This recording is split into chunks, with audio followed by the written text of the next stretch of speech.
Conmociona a México el asesinato de Mara Fernanda, la joven que presuntamente murió a manos de un chofer de Cabify. Y Mujeres condena el feminicidio y pide castigo ejemplar.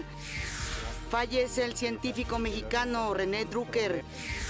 Inicia la reconstrucción de escuelas dañadas por el sismo en Oaxaca y Chiapas. 1,075 escuelas que han sufrido algún tipo de daño aquí en Oaxaca. En el caso de Chiapas, las cifras son 1,571 escuelas afectadas.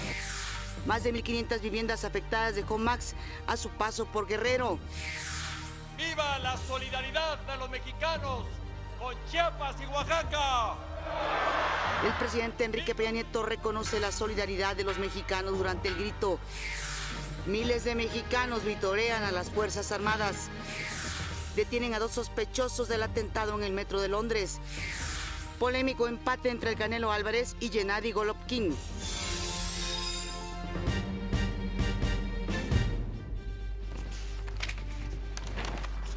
Hola, ¿qué tal? Muy buenos días. Qué gusto que nos acompañen en una edición más de México al Día. En este momento, la temperatura 14 grados centígrados en la capital del país.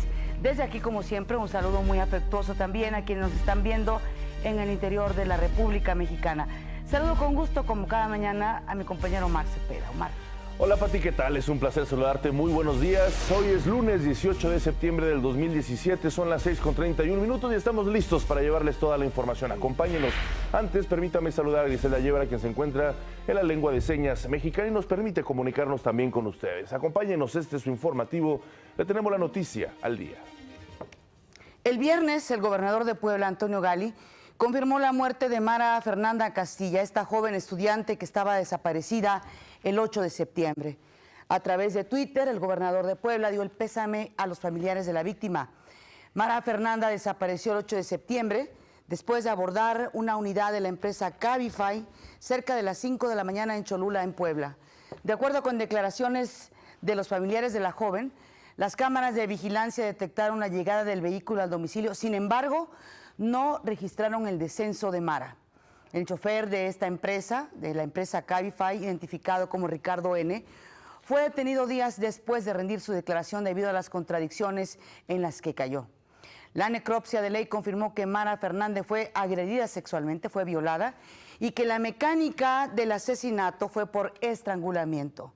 El cuerpo de la víctima fue enviado a Jalapa, Veracruz, su ciudad natal, donde familiares y amigos le dieron el último adiós a esta joven universitaria, cuyo delito, ¿cuál fue el delito? Pues sí, pedir un servicio de una empresa aparentemente segura como Cabify, donde el chofer la raptó, la violó y la estranguló. Al respecto, el Instituto Nacional de las Mujeres condenó el feminicidio de la joven Mara Fernanda Castilla, de 19 años de edad. La dependencia ofreció condolencias a los familiares y amigos de la estudiante, a quienes externó su apoyo. Además, exigió un castigo ejemplar para quien él o los responsables. También solicitó a las autoridades garantizar que las empresas que ofrecen servicios privados de transporte cuenten con más y mejores estándares de seguridad para los usuarios. Voy a hacer contacto con Daniela Juárez, corresponsal de la red en Puebla, quien nos va a dar los detalles de cómo van las investigaciones de este terrible caso que ha sacudido no solamente la conciencia allá en Puebla de muchas personas, sino prácticamente en todo el país. Daniela Juárez, antes que nada, muy buenos días y muchísimas gracias por este reporte. ¿Qué tal, Pati? Omar, muy buenos días. Los saludo con gusto y, por supuesto, a toda la audiencia de México al Día. Y bueno, pues les comento que fue el pasado viernes 15 de septiembre cuando lamentablemente fue hallada sin vida la joven estudiante de 19 años de edad, Mara Fernanda Castilla, quien fuera privada de su libertad el pasado 8 de septiembre, cuando viajaba a bordo de un vehículo del servicio de Cabify. De acuerdo a las investigaciones por parte de la Fiscalía General del Estado aquí en Puebla, la joven salió de un bar del municipio de Cholula, en Puebla, alrededor de las 5 de la mañana con 3 minutos, y abordó un vehículo particular del servicio de Cabify. El vehículo sí llegó hasta el domicilio de Mara, sin embargo, la joven nunca descendió del mismo. El chofer permaneció durante este lugar 20 minutos.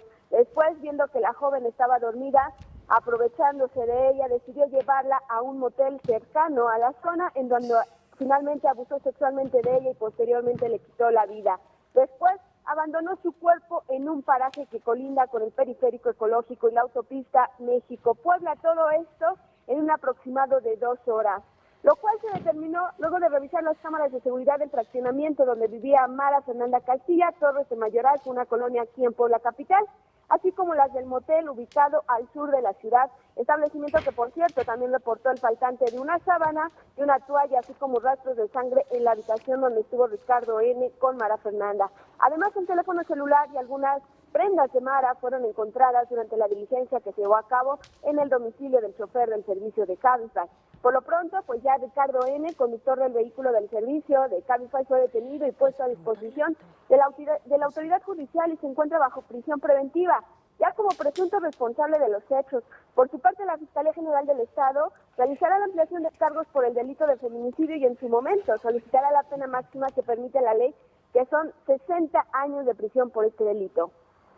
Daniela Juárez, sabemos que de acuerdo con las autoridades, los teléfonos tanto de Mara como del presunto asesino fueron claves precisamente para poder establecer la mecánica en la que habría actuado esta persona.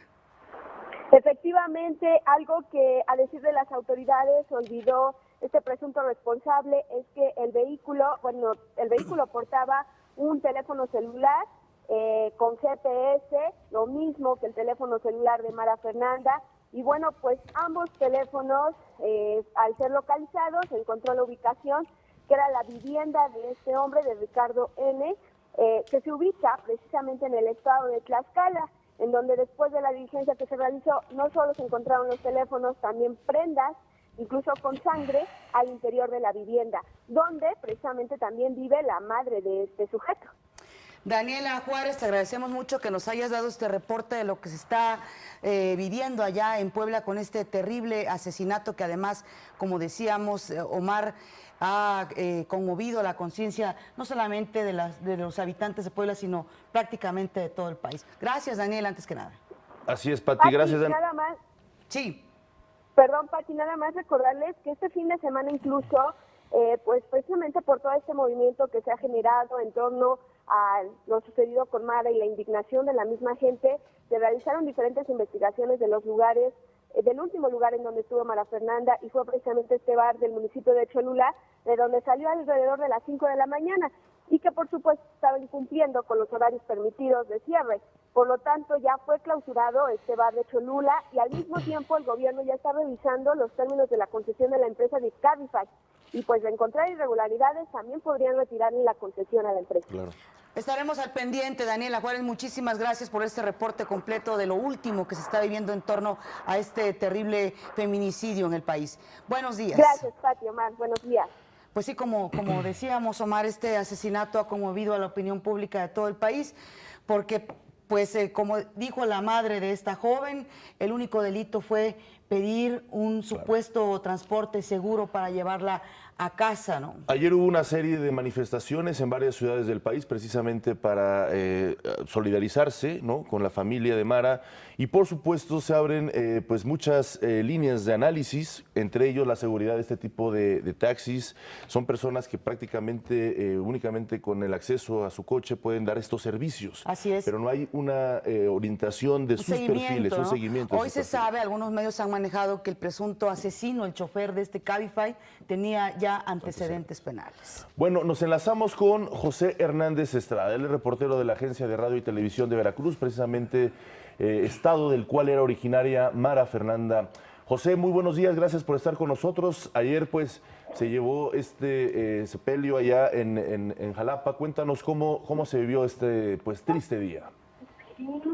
Efectivamente, Omar, buenos días, Pati, saludo a la audiencia de su estación allá en la zona de la Ciudad de México, y como lo comentaban ya ustedes, el día de ayer se realizó el sepelio, pero antes de eso hubo una marcha aquí, al igual que en la Ciudad de México, y a nivel nacional la sociedad jalapeña atendió este llamado de la familia, de los amigos de Mara, tras encontrarla muerta de manera violenta este deceso que se dio allá en las inmediaciones de Tlaxcala.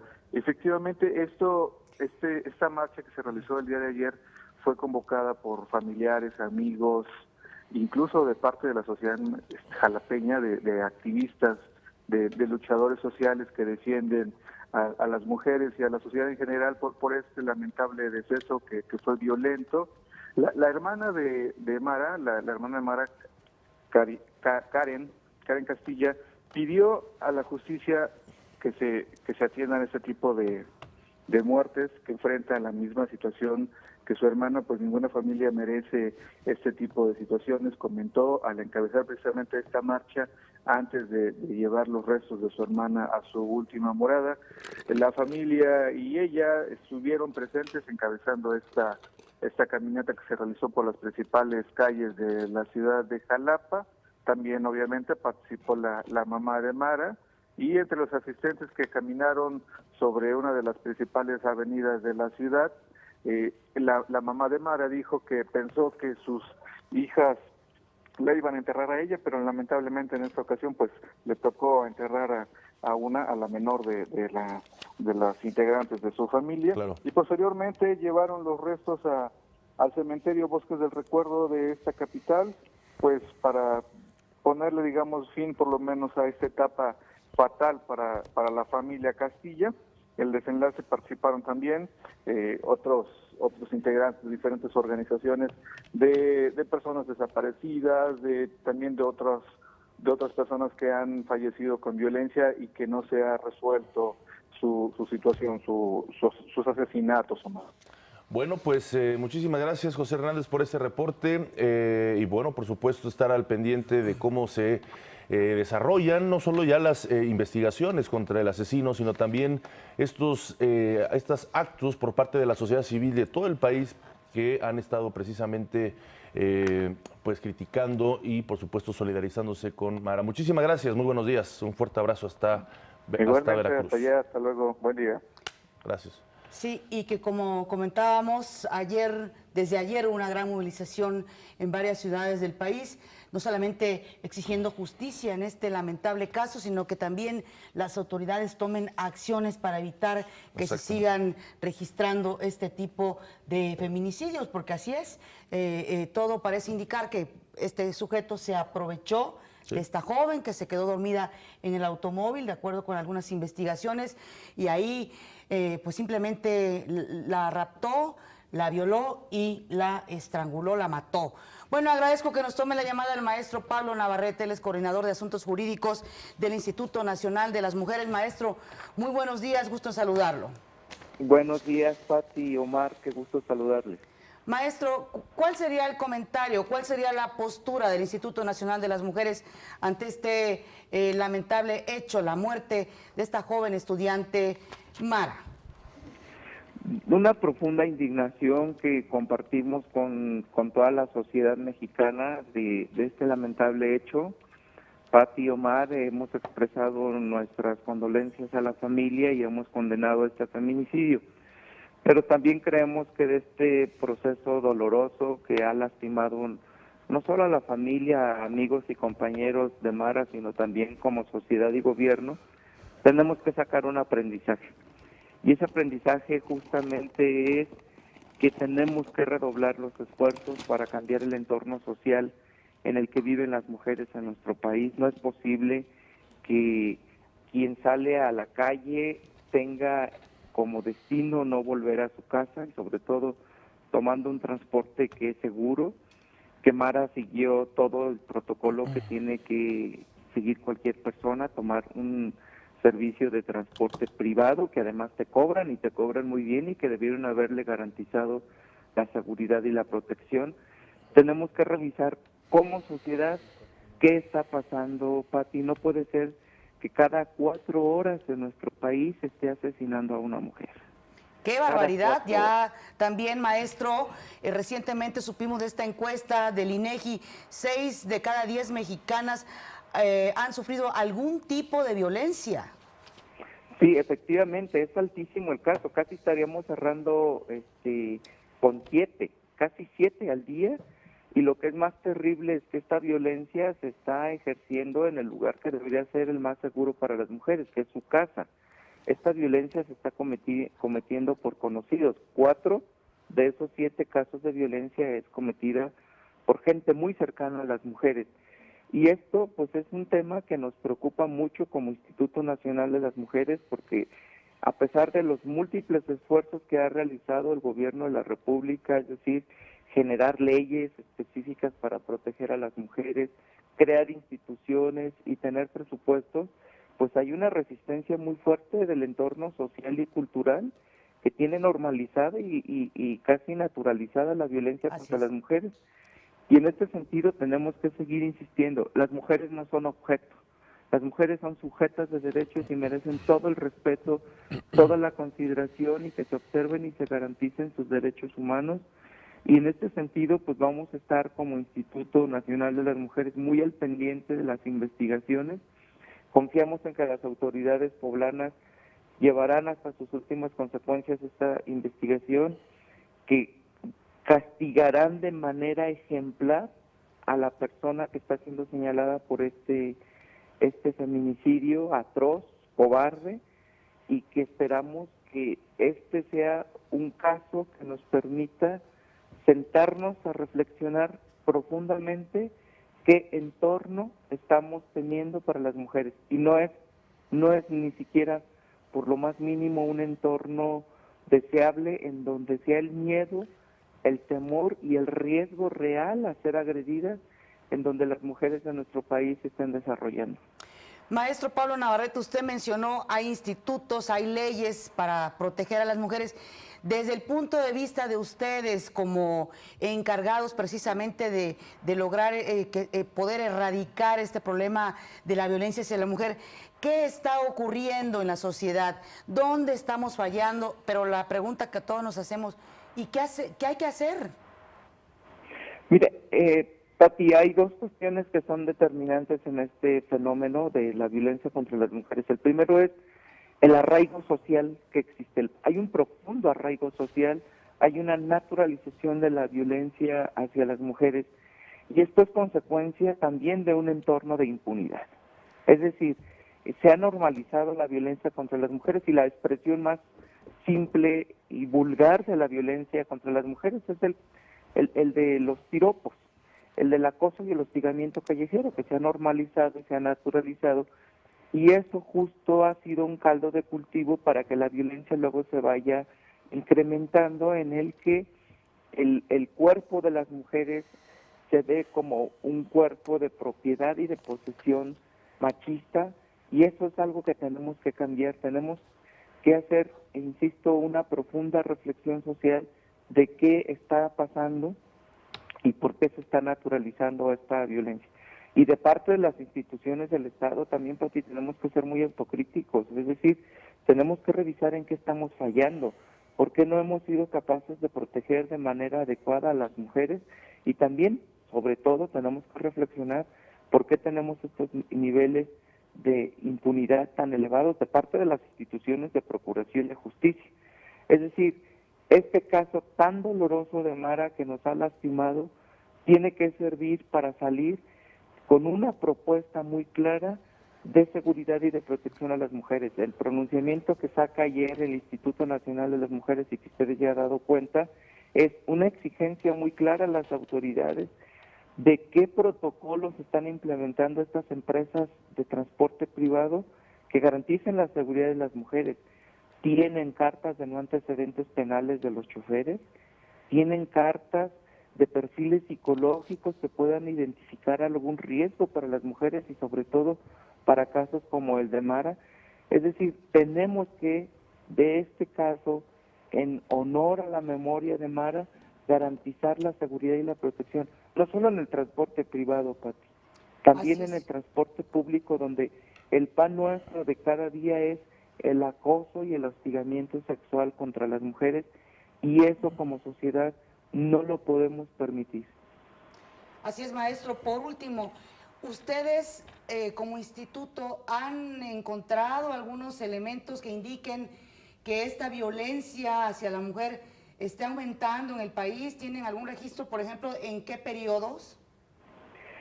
Pati, el mecanismo que tenemos para medir el fenómeno de la violencia son encuestas que tienen una aplicación de carácter científico, como la Encuesta Nacional sobre la Dinámica en las Relaciones en los Hogares, que es la ENDIRE. Tenemos un registro mayor de los casos de violencia y tal vez por eso haya una percepción de que no hay una disminución, porque lo que se está haciendo es ahora denunciar mucho más. Lo que sí hemos enfrentado es una pequeña disminución en el número de feminicidios en el país, aunque la percepción social es distinta. Hoy hay una mayor cobertura mediática respecto de los actos de feminicidio. Pero solo para mencionar un ejemplo, en 2012 teníamos 7.5 feminicidios al día en México. Un escándalo internacional, 7.5 casos. Ahorita estamos teniendo 6.3 casos de feminicidio al día, 1 cada 4 horas, 6 al día. Pero por supuesto que no estamos satisfechos con estos datos, con estos números. La incidencia sigue siendo altísima, sigue reflejando una sociedad que es una sociedad que menosprecia los derechos de las mujeres, pero también sigue reflejando un gran desafío a las instituciones del Estado, porque tenemos que cerrarle el camino a la impunidad y que estos casos de violencia se vayan disminuyendo hasta la mínima expresión. Así lo quisiéramos, maestro Pablo Navarrete. Muchísimas gracias por estar con nosotros aquí en México al Día. Al contrario, Pati, Omar, muy buen día a todos los auditores. Muchas gracias.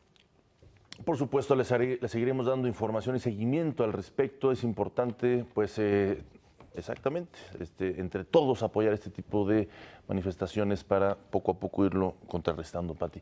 Y bueno, en otros temas, a poco más de una semana del sismo de 8.2 grados que sacudió gran parte del país, el presidente Enrique Peña Nieto viajó nuevamente a Chiapas para supervisar las acciones en favor de los damnificados. Aseguró que la ayuda ha llegado y que esta semana iniciará la reconstrucción. Informó también que en ambos estados hay desplegados 17,000 funcionarios públicos, 10,000 en Oaxaca y 7,000 en Chiapas, incluyendo a las Fuerzas Armadas. El presidente agradeció la respuesta del sector empresarial. Desarrolladoras inmobiliarias y empresas constructoras con gran compromiso y enorme solidaridad han atendido este llamado. Se ha tenido ya reuniones con un gran número, del orden de 120 empresas. Por su parte, el secretario de Educación Pública, Aurelio Nuño, informó que 2,646 escuelas de Oaxaca y Chiapas resultaron afectadas por el terremoto. Esto lo mencionó luego de un recorrido por Juchitán e Ixtaltepec, que son de los puntos donde se vivieron las peores consecuencias de este sismo. 1,075 escuelas que han sufrido algún tipo de daño aquí en Oaxaca. De esas 1,075 escuelas, 177 tienen daños severos. ¿Qué significa daños severos? Que van a necesitar ser reconstruidas totalmente o parcialmente. En el caso de Chiapas, las cifras son 1,571 escuelas afectadas en todo el estado, de las cuales 78 tienen daños muy graves. Aseguró que la inversión para la reconstrucción de las escuelas podría alcanzar los 2,000 millones de pesos. Varía mucho el costo dependiendo del tamaño de la escuela y de la magnitud de los daños. El seguro estará cubriendo los 1,800 millones de pesos. Adicional a eso ya tenemos un fondo por 70 millones de pesos para iniciar la reconstrucción. Adelantó que en un máximo de 15 días estarán listas las aulas provisionales en el Istmo para que los niños puedan regresar a clases. Y este fin de semana las brigadas de la Secretaría de Desarrollo Agrario, Territorial y Urbano realizaron los últimos recorridos en Juchitán de Zaragoza y en Oaxaca. Verificaron que todas las casas dañadas por el sismo del pasado 7 de septiembre hayan sido debidamente censadas para que las familias damnificadas puedan recibir la ayuda correspondiente. También establecieron un centro de captura en Juchitán donde comenzarán a procesar los datos recabados por más de 10,000 servidores públicos en los 41 municipios afectados por el temblor. La SEDATU aseguró que con esta información se podrá conocer con precisión los daños e iniciar la etapa de reconstrucción. José Narro, secretario de Salud, supervisó el abasto de insumos y acciones que realizan las brigadas para el control de vectores y riesgos sanitarios tanto en Chiapas como en Oaxaca. Hasta el momento no se han presentado brotes de enfermedades derivadas del sismo. Informó que en Chiapas se han otorgado 3.843 consultas médicas y psicológicas, así como 24 acciones para el control de vectores y más de 2.000 pláticas sobre prevención de enfermedades como el cólera. Mientras tanto, en Oaxaca, más de 2.000 trabajadores de la salud laboran en las zonas afectadas por el terremoto. El Servicio Meteorológico Nacional informó que el huracán Norma se degradó la tarde del sábado a tormenta tropical mientras se desplazaba a la península de Baja California. Actualmente se ubica a 225 kilómetros al suroeste de Cabo San Lucas, en Baja California Sur, y se espera que para mañana se convierta en depresión tropical. Pese a perder fuerza, autoridades estatales mantienen la alerta y zona de vigilancia para Baja California Sur desde Cabo San Lázaro hasta las localidades de Los Barriles. Por otra parte, el Consejo de Protección Civil, en acuerdo con la Secretaría de Educación Pública, decidieron levantar la suspensión de clases para hoy en los municipios de La Paz, Los Cabos y Comondú. El gobierno de Guerrero informó que la cifra de viviendas afectadas por el paso del huracán Max por los municipios de la Costa Chica podría ascender a 3.000. Los reportes más recientes informan que más de 1.500 hogares fueron afectados por inundaciones al desbordarse 17 ríos y arroyos, pero se estima que de acuerdo al censo que aún se realiza, la cifra puede aumentar. Los municipios más afectados por Max son San Marcos, Copala, Cuautepec y Cruz Grande. Hasta el momento hay 2 personas desaparecidas. Por otra parte, se informó que hoy no habrá clases en las escuelas de la región de la Costa Chica debido a que se va a realizar una evaluación de los daños. También dijo que iniciarán los trámites para obtener la ayuda del Fondo Nacional de Desastres Naturales. Vamos a las breves del país.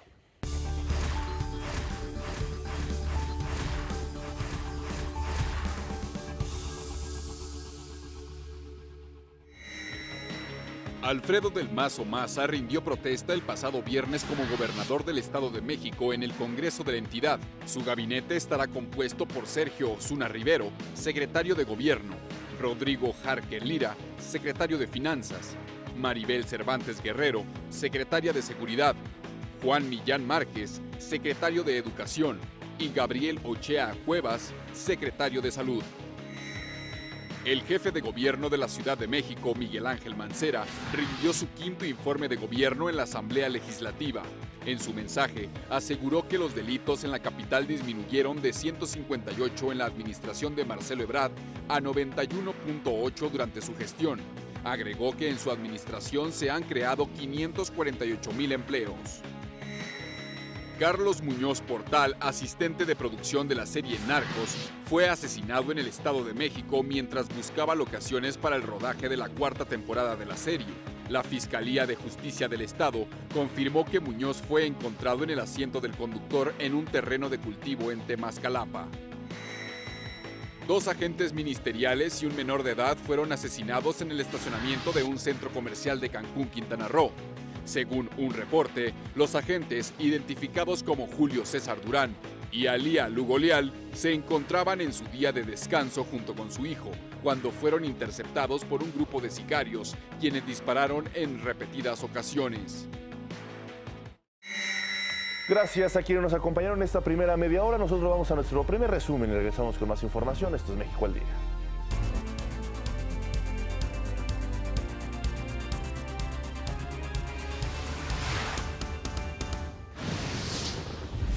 El Instituto Nacional de las Mujeres condena el feminicidio de Mara Fernanda Castilla. El gobierno de Puebla confirma la detención del presunto asesino. El presidente Enrique Peña Nieto reconoce la solidaridad de los mexicanos con Oaxaca y Chiapas. ¡Viva la solidaridad de los mexicanos con Chiapas y Oaxaca!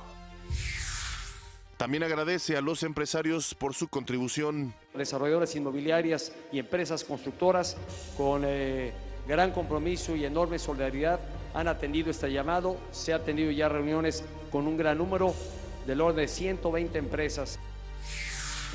Muere el doctor René Drucker, pilar de la ciencia en México. Alcaldes en Cataluña marchan en defensa del referéndum independentista. Y en los deportes, en el béisbol de las Grandes Ligas, Astros de Houston conquista la división oeste de la Liga Americana. La central es para los Indios de Cleveland.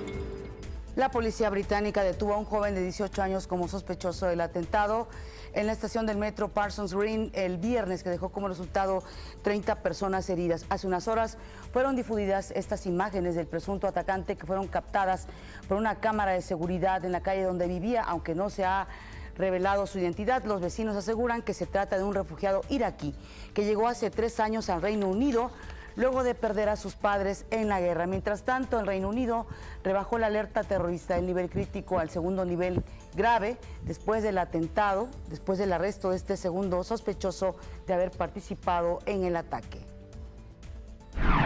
Y en París, allá en Francia, un hombre armado intentó agredir a un militar con un cuchillo. El hombre, que según el Ministerio de Defensa hizo alusiones a Alá durante su ataque, fue detenido sin que se produjera ningún herido. Ahí mismo, en Francia, 4 jóvenes turistas procedentes de los Estados Unidos fueron atacadas con ácido en la ciudad de Marbella. Las jóvenes fueron hospitalizadas y se encuentran ya estables. La atacante, una mujer de 41 años, fue detenida. Las autoridades no han revelado la identidad de los agresores ni los motivos que tuvo para atacar a las turistas. En Barcelona, más de 700 alcaldes de la Comunidad de Cataluña marcharon en favor del referendo de independencia. Los alcaldes se comprometieron a prestar locales en sus jurisdicciones para votar el 1 de octubre. Por su parte, el presidente catalán, Carles Puigdemont, pidió al presidente de España, Mariano Rajoy, no subestimar la fuerza del pueblo de Cataluña, que ha tomado la decisión, dijo él, de independizarse. Continúa la tensión entre los Estados Unidos y Corea del Norte luego de que los gobiernos de Corea del Sur y Estados Unidos aplicaran las sanciones impuestas por la ONU. El presidente Donald Trump celebró que hubiera largas filas en Corea del Norte como resultado de las mismas. También dijo que se había comunicado con el presidente de Corea del Sur y le había preguntado cómo estaba el hombre cohete. Al respecto, la embajadora de Estados Unidos ante la ONU, Nikki Haley, aseguró que la ONU se quedó sin opciones para contener el régimen de Kim Jong-un. Advirtió que si Corea del Norte sigue con su temerario comportamiento será destruido. Todos lo sabemos y no lo deseamos. Así lo dijo la diplomática estadounidense. El secretario de Estado de los Estados Unidos, Rex Tillerson, dijo que Estados Unidos podría continuar dentro del Acuerdo de París, contra el cambio climático, siempre y cuando se den ciertas condiciones. Aseguró que el presidente Trump está abierto a negociar algunas condiciones para que su país continúe dentro del acuerdo que lucha contra el cambio climático. El Acuerdo de París fue firmado por casi 200 países para limitar el calentamiento global a 2 grados o menos a través de la reducción de las emisiones de gases como el dióxido de carbono. El movimiento islamista Hamas y el presidente palestino Mahmoud Abbas acordaron reconciliarse para formar un gobierno de unidad y prepararse para convocar elecciones legislativas y presidenciales. Hamas, que gobierna en Gaza desde que expulsó a las fuerzas leales a la Autoridad Nacional Palestina en 2007, anunció que disolverá el comité administrativo y que acepta celebrar elecciones generales tras una década de control en la franja.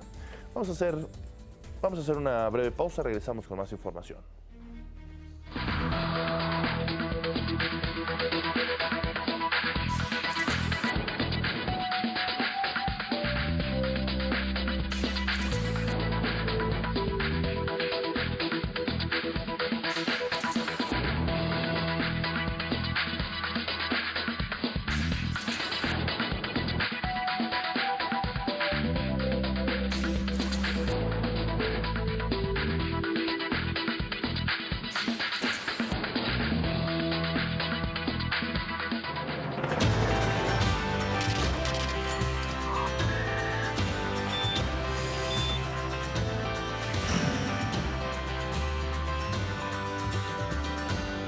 Lunes de orientación vocacional, nos da mucho gusto que esté aquí en el estudio el ingeniero Francisco Javier Escamilla, es director de la Escuela Superior de Ingeniería y Arquitectura Unidad Ticomán del Politécnico Nacional, quien nos va a hablar precisamente sobre el perfil profesional de los programas académicos de Ingeniería Geofísica, Geología Petrolera, Topografía y Fotogramétrica. Ingeniero, muchas gracias antes que nada por estar aquí. Pati, un gusto, Omar. Bienvenido. Muchas gracias.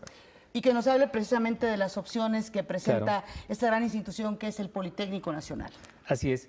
En general, nuestra escuela, la Escuela Superior de Ingeniería y Arquitectura, Unidad Picomán, imparte el área de Ciencias de la Tierra.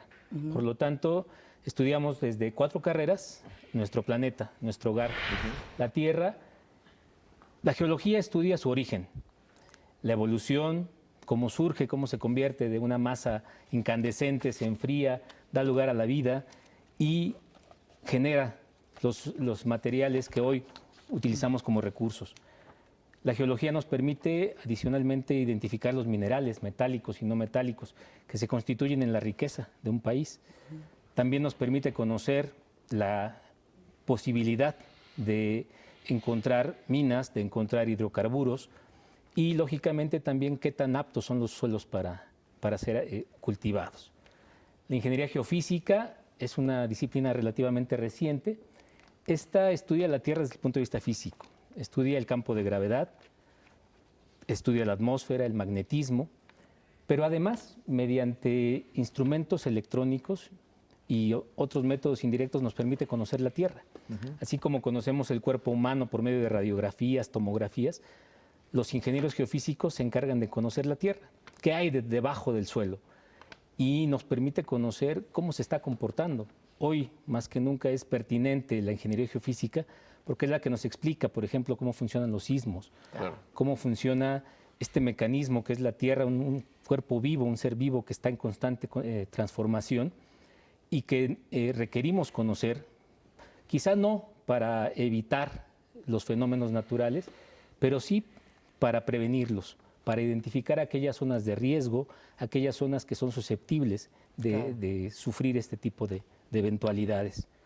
Adicionalmente, también en parte de la ingeniería geofísica estudia la atmósfera, estudia la climatología y estos elementos que hoy también son importantes para identificar los huracanes, las tormentas y lógicamente también para identificar los lugares en donde pueden ser afectadas las personas y sus espacios habitados.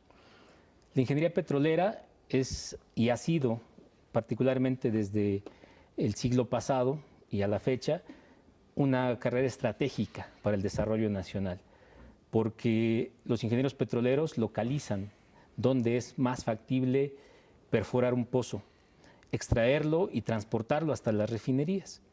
El ingeniero petrolero es capaz de diseñar todas estas estructuras, identificando a partir de los estudios geológicos cuál es la mejor forma de perforar. Hoy la ingeniería petrolera, y ante la reforma energética y ante esta transformación que está sufriendo el mundo para transitar de las energías basadas en hidrocarburos a energías alternativas, hoy la ingeniería petrolera se está enfrentando al reto, primero, de aprovechar los campos petroleros ya maduros, utilizar nuevas técnicas para explotar los hidrocarburos, pero también está enfrentando esta posibilidad de generar energía eléctrica y energías por métodos alternativos. Finalmente, la ingeniería topográfica estudia la Tierra desde el punto de vista geométrico. Cuánto mide, de qué tamaño es, dónde estoy, cuál es el volumen, el área de un terreno. Adicionalmente, nos permite construir los mapas. Hoy toda la vida del ser humano está referida a un punto sobre la Tierra. Hoy vemos los noticieros y lo primero que vemos es el mapa. Sí. Y pasó tal evento en tal lugar y lo primero que vemos es el mapa, ¿no? La ubicación. Con tantas comunicaciones como tenemos ahora, los mapas son una herramienta fundamental. Y el ingeniero topógrafo es el especialista para construir estos mapas. También utiliza algunas técnicas indirectas, como es el procesamiento de las imágenes de satélite, imágenes que al sobreponerlas nos generan modelos tridimensionales del terreno, con lo cual podemos construir grandes obras de ingeniería, carreteras, vías de comunicación en general, canales, presas, y todo ello se estudia o se controla geométricamente por medio de ingeniería topográfica. Por lo que veo, la oferta y la demanda de pues áreas de trabajo es mucha, es amplia, ¿no?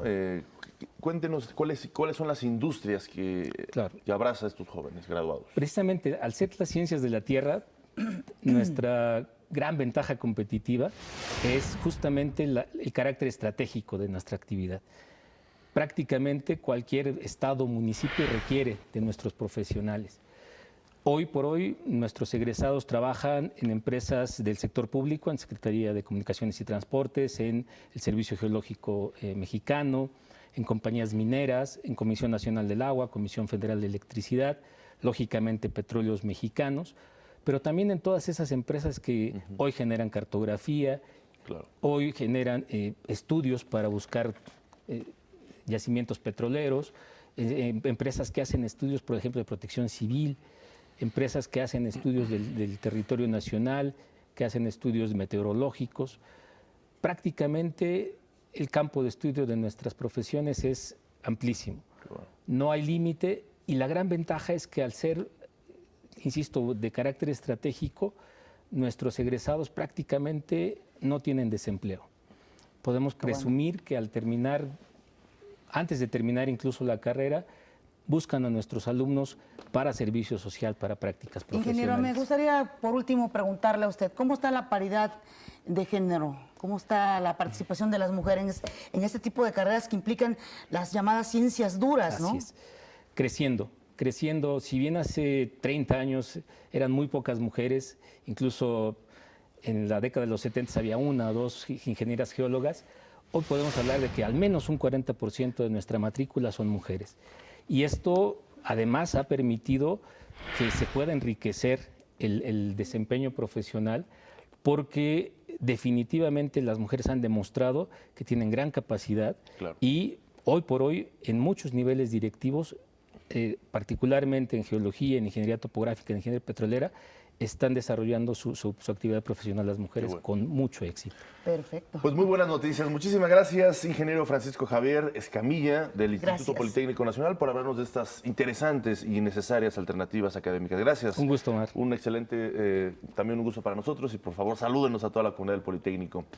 Y en otros temas, este fin de semana fue un fin de semana del grito, y bueno, precisamente con un reconocimiento y solidaridad, el presidente Enrique Peña Nieto pues mostró este fuerte abrazo a la sociedad de Chiapas y de Oaxaca precisamente, y esto fue lo que dijo. A las 11 de la noche del viernes, con el lábaro patrio en el pecho, el presidente Enrique Peña Nieto, acompañado de su esposa Angélica Rivera y del jefe del Estado Mayor Roberto Miranda, recorrieron parte del Palacio Nacional. En el salón de recepciones, el presidente esperó a la escolta de la Escuela Naval Militar, integrada esta vez exclusivamente por mujeres, quienes le entregaron la bandera nacional. En la renovada plancha del Zócalo, miles de mexicanos ya esperaban al presidente. Empuñando el lábaro patrio, el primer mandatario salió al balcón principal para realizar la ceremonia del grito de independencia, que estuvo marcada por la solidaridad hacia Chiapas y Oaxaca, los dos estados más afectados por el sismo del pasado jueves 7 de septiembre. ¡Vivan los héroes que nos dieron patria y libertad! ¡Viva Hidalgo! ¡Viva Morelos! ¡Viva Josefa Ortiz de Domínguez! ¡Viva Allende! ¡Viva Aldama! ¡Viva Galeana! ¡Viva Guerrero! ¡Viva Matamoros! ¡Viva la solidaridad de los mexicanos con Chiapas y Oaxaca! ¡Viva la independencia nacional! ¡Viva México! ¡Viva México! ¡Viva México!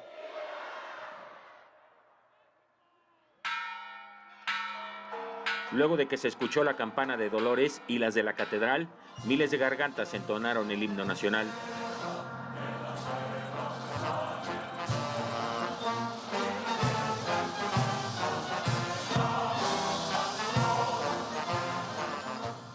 Por primera vez los secretarios de Estado no asistieron a la ceremonia, pues se encuentran comisionados en Chiapas y Oaxaca, supervisando las acciones a favor de los damnificados. La esposa del presidente, en muestra de apoyo, lució un vestido bordado por artesanos oaxaqueños. Al balcón se integraron los hijos del presidente y de su esposa, quienes, al igual que miles de personas, gozaron del espectáculo de fuegos artificiales. Como ya se había advertido, por tercera ocasión se canceló la cena de gala posterior al grito de independencia. En un Twitter, el presidente destacó que la grandeza de México está en el trabajo y el esfuerzo diario de su gente y en la unidad y solidaridad de los mexicanos. Para México al Día, Gustavo Castillo. Miles de personas se dieron también cita en el Zócalo de la Ciudad de México para dar el grito, admirar la iluminación y disfrutar de los conciertos que ahí se ofrecieron. Los asistentes coincidieron en que es un orgullo, por supuesto, todos coincidimos en esto, es un orgullo ser mexicanos. No hay como vivir la pirotecnia en vivo, el grito es otro lenguaje a que te quedes en casita. Es una tradición, ¿no? Y que tenemos de años y seguimos como familia, mira, viniendo al Zócalo cada año. Porque me gusta el ambiente mexicano y hoy tuve la oportunidad de venir. El ambiente y lo más hermoso de todo es ser mexicano y pasar a gusto esta noche. Y como ya es tradición, después del grito viene el desfile militar, que este año tuvo un contingente menor debido a las labores de ayuda que prestan las Fuerzas Armadas en Oaxaca y Chiapas. El presidente de México, Enrique Peña Nieto, encabezó el desfile militar con motivo del 207 aniversario del inicio de la independencia de nuestro país. En punto de las 11 de la mañana, el primer mandatario salió de Palacio Nacional y se dirigió a la Plaza de la Constitución, donde izó la bandera monumental y pasó revista a las tropas.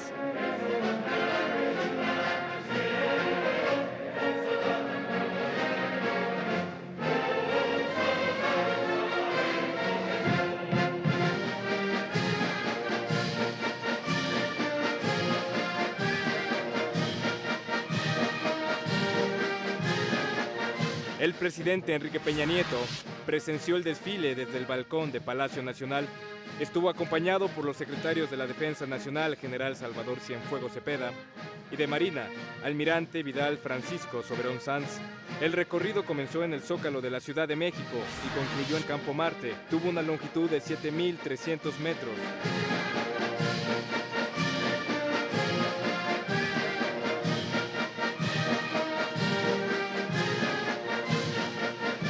Las Fuerzas Armadas hicieron gala de su alto grado de adiestramiento y equipamiento. Participaron 57 banderas, 18.288 integrantes de las Fuerzas Armadas, Policía Federal, bomberos y charros, 35 niños, soldados y marinos honorarios, 46 canes, 326 caballos, 267 vehículos y 66 aeronaves.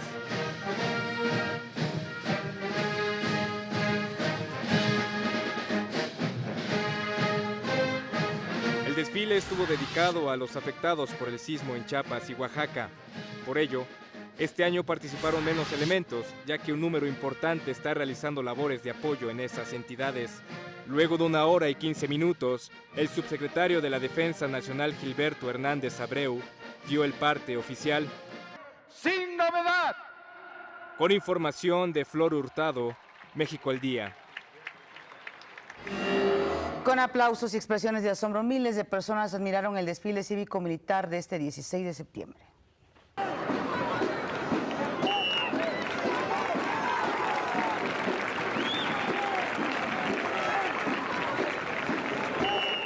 Algunos llegaron desde las 9 de la mañana para tener un buen lugar y no perder detalle de este magno evento.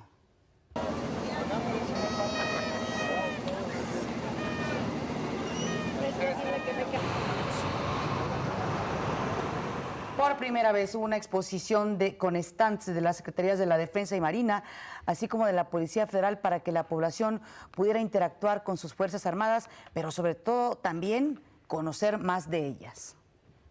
Muy bien que el ejército preste estos buenos servicios, porque sí es bueno conocer más allá a los del ejército. Y sí son buenos, que hasta los niños se diviertan mucho. Venimos de Celaya, entonces aprovechamos el viaje. para ver el desfile. ¿Y valió la pena el viaje? Valió la pena. Sí, me gusta todo y principalmente porque es mi país, me gusta. Estamos aquí porque queremos ver qué fuerza tiene nuestro país y qué nos puede ayudar, en qué podemos servirles nosotros también.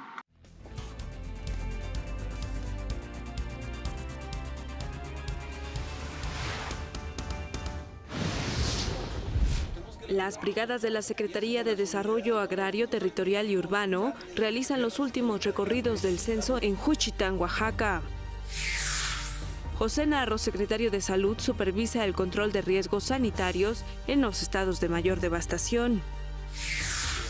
En México al Día, el maestro Pablo Navarrete, coordinador de Asuntos Jurídicos del Instituto Nacional de las Mujeres, nos habló sobre el feminicidio de Mara Fernanda Castilla.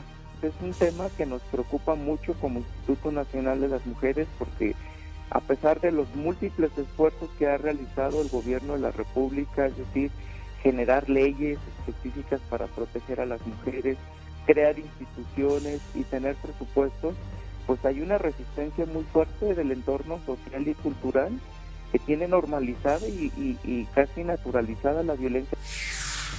En el mundo detienen a 2 sospechosos del atentado en la estación del metro en Londres.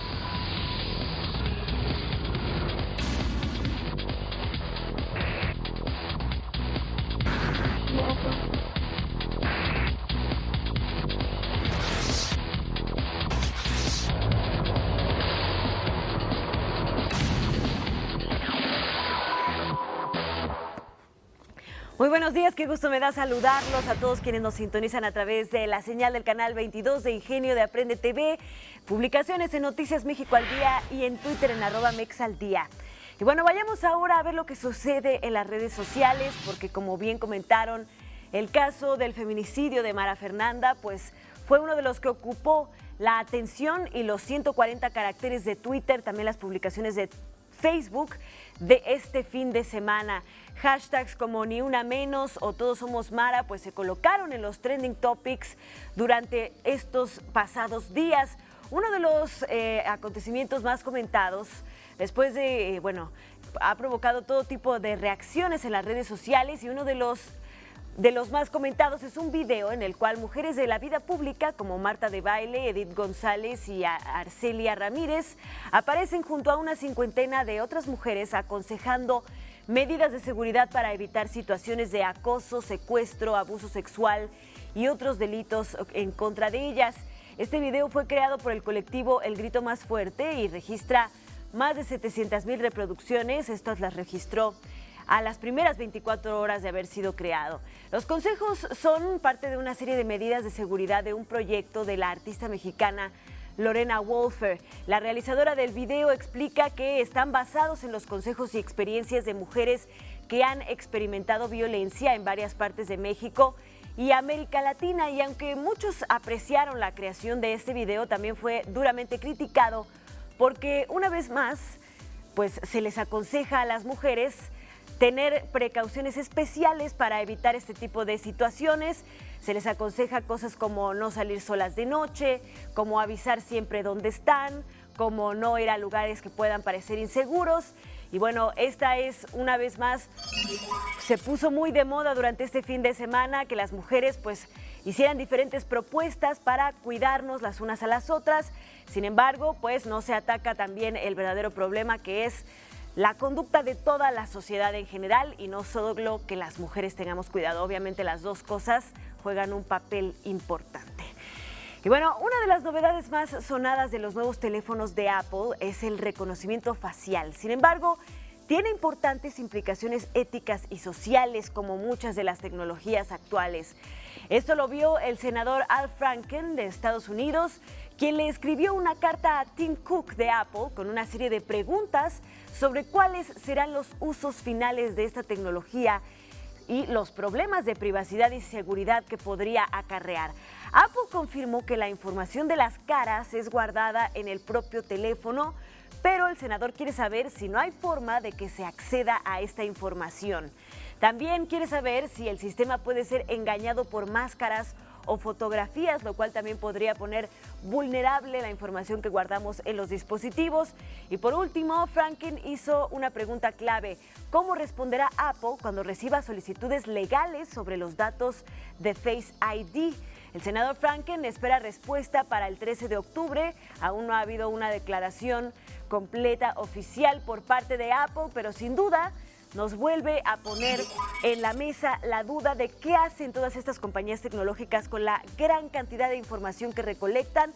Hasta el momento, por ejemplo, Apple ya tiene nuestras huellas digitales, que es como se desbloquean los teléfonos actualmente, y ahora tendrán un archivo impresionante de caras que podrían ser mal utilizados estos datos. Así que pone el dedo en la llaga este senador de los Estados Unidos, y Apple pues se verá en la necesidad de contestar y de tratar de proteger la seguridad de sus usuarios al mismo tiempo que cada vez recopilan más información.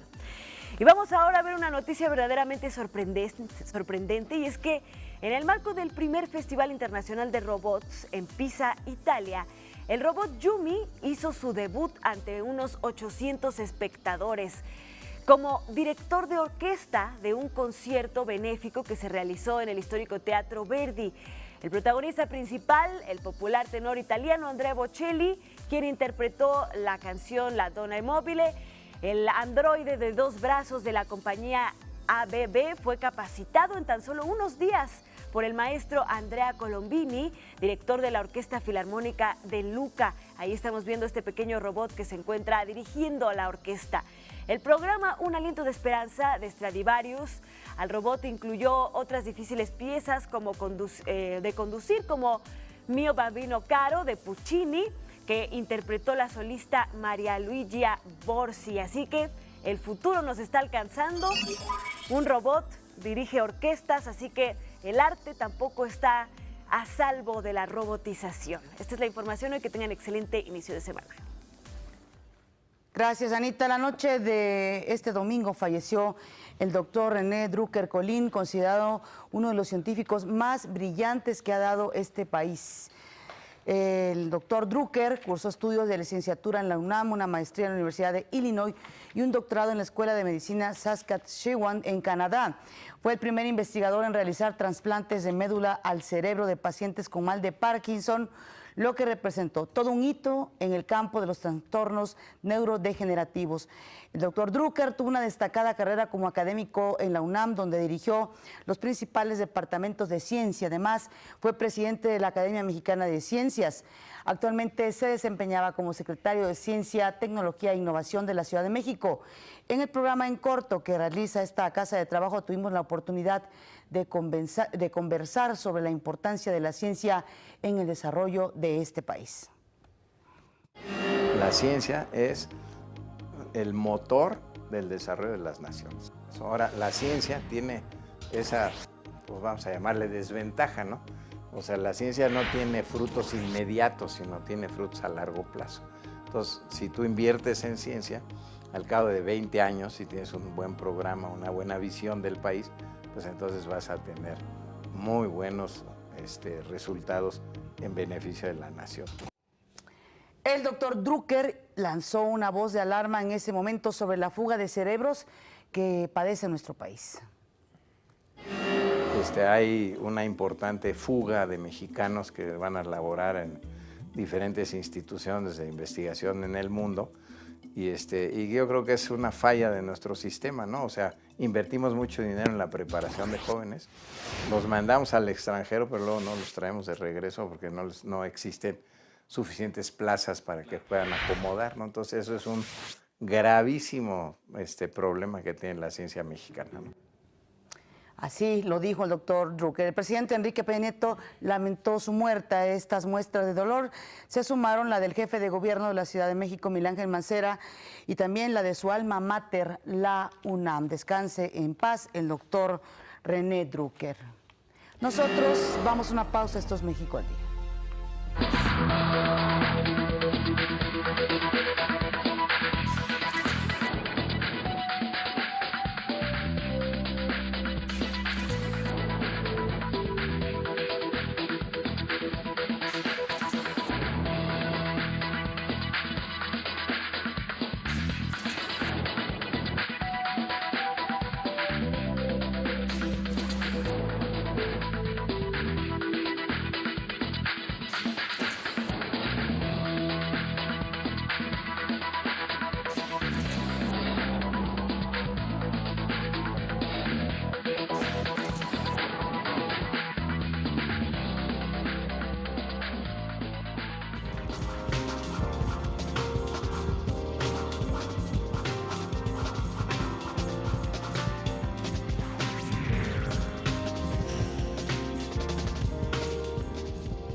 Y el ballet completo del Lago de los Cisnes vuelve por segunda vez en el año al Palacio de Bellas Artes.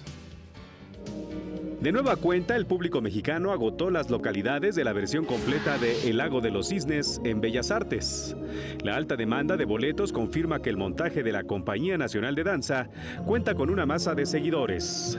Es una cosa que se va construyendo año con año, y a mí me da un orgullo inmenso y una satisfacción porque yo llevo en esta Compañía Nacional de Danza ya pues 39 años, el haber visto cómo se ha ido forjando este público. Hay una tendencia en general mundial a eso, pero claro, a veces hay compañías que tienen más demanda de lo que hay y por eso tienen temporadas mucho más largas, ¿no es cierto? También depende de las versiones coreográficas, algunas son más interesantes, otras no. Por años se escenificó una versión al aire libre del clásico de Marius Petipa y Tchaikovsky en el bosque de Chapultepec. El clima y la contaminación, entre otros imponderables, obligaron a cancelar aquel montaje. Ya tenemos esta versión, entonces pues yo creo que el público se ha manifestado y se ha pronunciado y yo creo que están encantados. Es como que ya está probada que es como una buena versión. Hay versiones de muchos coreógrafos, a la gente le puede decir una mejor, más linda, más corta, más larga, pero esta, sobre todo por el final que tiene, yo creo que después se pasa la voz en la gente. No, vamos a ver este lago porque es muy lindo. En el ballet completo, con 4 escenas en 2 actos y un intermedio, participan 70 bailarines, así como alumnos de la Escuela Nacional de Danza Clásica y Contemporánea. Junto con La Bella Durmiente y El Cascanueces, El Lago de los Cisnes es uno de los grandes clásicos de la danza.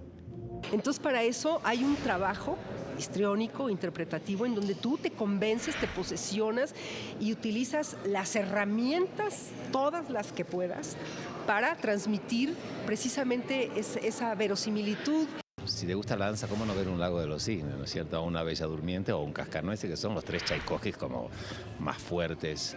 Tchaikovsky y Petipa, ¿no? Por supuesto, que la conjunción de esos dos genios. Para México al Día, Rufino Enríquez González. Bajo el lema El teatro se vive y también se lee, la Feria del Libro Teatral va a celebrar su 10ª edición en la Plaza Ángel Salas del Centro Cultural del Bosque del 26 de septiembre al 2 de octubre. El encuentro, que va a reunir a las más importantes editoriales escénicas de México, Argentina y España, estará dedicado a Celestino Gorostiza y Armando de María y Campos por su aportación al teatro mexicano a 50 años de sus fallecimientos. El programa de actividades incluye lecturas dramatizadas, presentaciones editoriales, mesas de reflexión y una muestra de diseño escenográfico. Este año la FELIT cumple 10 años, así que estamos de manteles largos, como dicen. La feria este año se inaugura con una conferencia magistral de Hans-Thiel Lehmann, que es probablemente el crítico teatral teórico del teatro más importante. Ahora sí le vamos a presentar una nueva propuesta dancística que hace de la tolerancia y respeto su principal coreografía.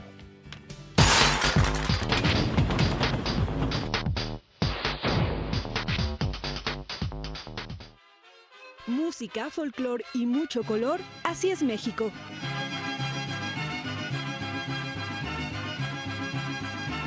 Su historia llena de matices comenzó el 17 de mayo de 2011, durante la conmemoración del Día Mundial contra la Homofobia. La verdad es que fue increíble lo que pasó ese día. Fue de esas tardes que un artista sueña, ¿no? Donde su obra es acogida de una manera muy agradable.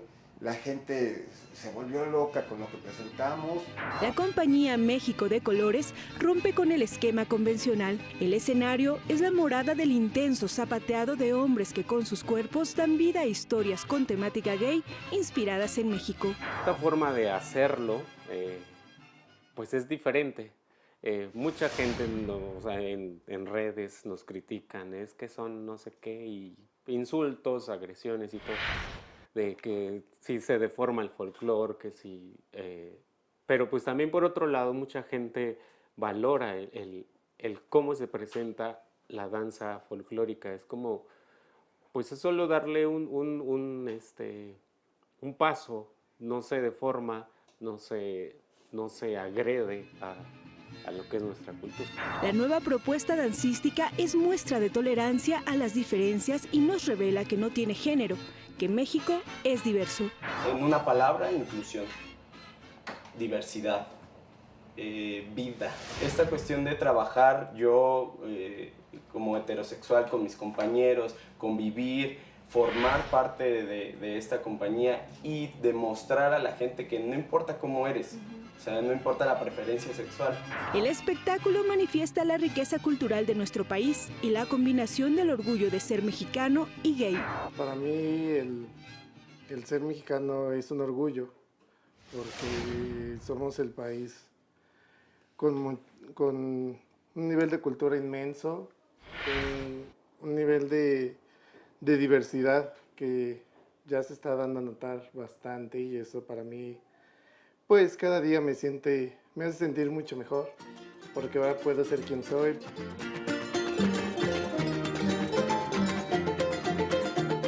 Una puesta en escena divertida y amable que mezcla el cabaret con la comedia musical, la sátira, el humor negro y por supuesto la danza.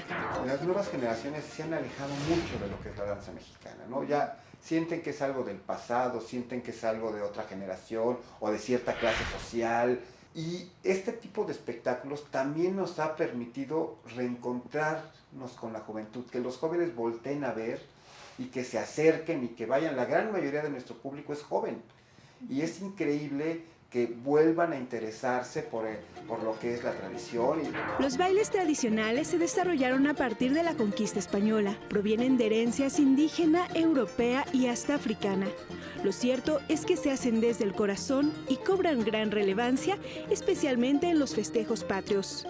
Nuestra cultura es bastante extensa, inclusive comparándola con la cultura de otros países. Somos muy ricos en cultura y esto es lo que se le tiene que expresar como al mundo en sí, que México tiene una buena cultura, es un buen país y pues hay que estar orgullosos de nuestras raíces. Somos bailarines, estamos orgullosos de nuestra música, de nuestra danza, de nuestra cultura, y hay que presumirla, preservarla, pero también hay que mostrarla de las nuevas maneras que merece nuestro país.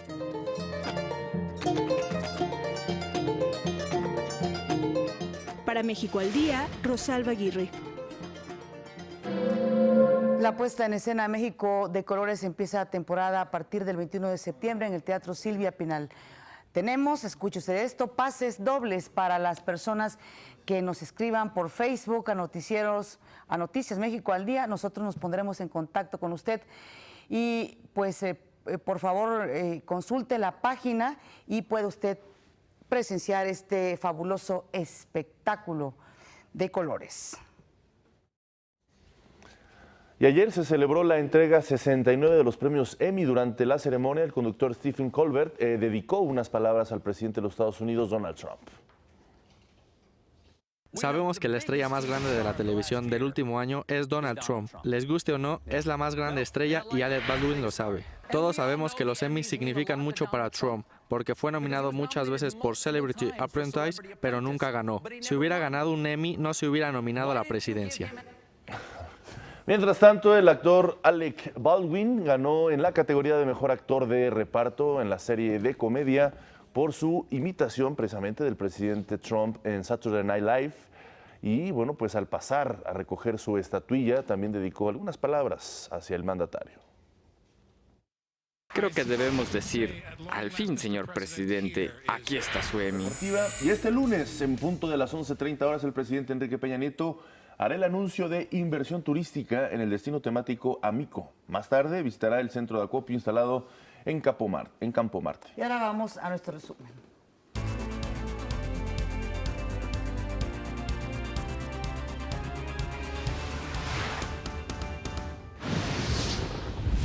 El Instituto Nacional de Mujeres condenó el feminicidio de Mara Fernanda Castilla.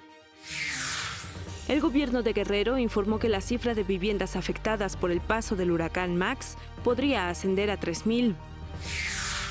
El presidente Enrique Peña Nieto reconoce la solidaridad de los mexicanos con Oaxaca y Chiapas.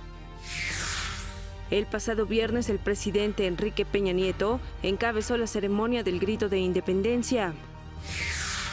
En la ciudad de Marsella, Francia, 4 jóvenes turistas procedentes de los Estados Unidos fueron atacados con ácido. El ballet de El Lago de los Cisnes vuelve por segunda vez en el año al Palacio de Bellas Artes.